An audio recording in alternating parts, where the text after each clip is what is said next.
राधे राधे महाराज जी, आपके चरणों में मेरा बारंबार प्रणाम। महाराज जी, मैं सन्यासी महाराज जी से दीक्षित हूँ। श्री राम जी मेरे इष्ट हैं, लेकिन मेरा मन है कि मैं राम जी के साथ साथ माता जगदम्बा की आराधना करूं।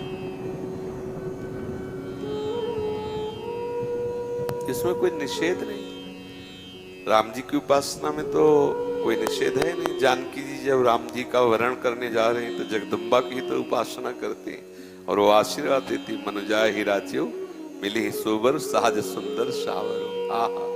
तो और जब गोपीजन सावरे श्याम सुंदर को प्राप्त करना चाहती तो कात्यायनी की उपासना करें, इसमें कोई निषेध तो है नहीं। क्यों, क्या संशय? किनके? हाँ तो अम्मा है, पुकारो अम्मा अम्मा, आ जाए। पाठ का मैं संकल्प भी ले चुका हूँ दुर्गा सबसे। वैसे संकल्प संकुल्प से तो नहीं आने वाली। बच्चा जब रो के पुकारता है, माँ तेरे बिना मैं रह नहीं सकता, तो आ जाती है। ये हम अपनी बात कह रहा हूँ। जब कभी एकांत में विकल हुए और जब कभी, क्योंकि उसी उपासना से आए ना, और जब कभी एकांत में विकल होकर के हम कभी दुर्गा देवी को कभी देवी नहीं माना, अपनी माँ माना। सदैव हम जब कभी पुकारा है तो अम्बा ही कह के पुकारा, माँ बाप के। तो हमने दुलार देखा है, उसी समय देखा है माँ का चमत्कार देखा, उसी समय प्यार। अगर देवी को देवी मान के सिद्ध करना चाहे तो बड़े बड़ों के होश उड़ा देगी, अम्बा है।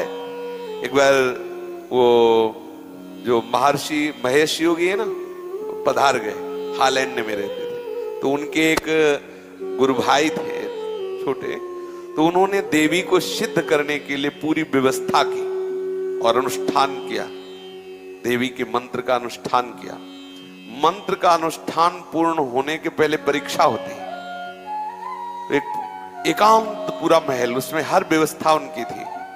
जे ही उनकी मंत्र की सिद्धावस्था की तरफ पदार्पण हुआ तो देखा एक मक्खी आई ऐसे। एक देवी का नाम भ्रामरी है, ऐसे।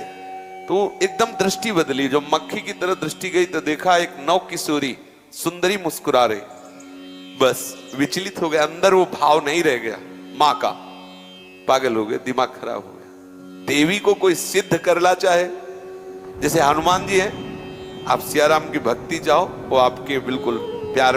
अगर सोचे कोई हनुमान जी को सिद्ध कर ले तो निश्चित सब, हमने मतलब ये सब बातें देखी है, भ्रमण किए ना, तब सब ये देखा है। आप सियाराम का प्रेम चाहो तो हनुमान जी तुम्हारे बिल्कुल दाहिने खड़े हैं। और अगर हनुमान जी को सिद्ध करना चाहो तो तुम्हारे होश उड़ जाएंगे, नाना याद आ जाएंगे, पक्का बात है।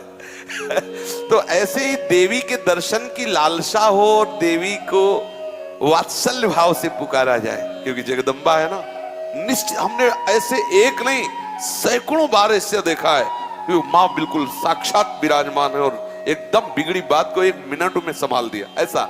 तो अब हमें अभी परसों चिंतन हो रहा था कि देखो अपने अंशी के समीप भेज दिया। ये जितनी देवी शक्तियां हैं ये सब हमारी लाडली जी के अंश हैं। लाडली जी सबकी अंशी हैं, रोज प्रमाण देखो मिल रहा है। तो अपनी अंशी श्री जी के चरणों में भेज दिया।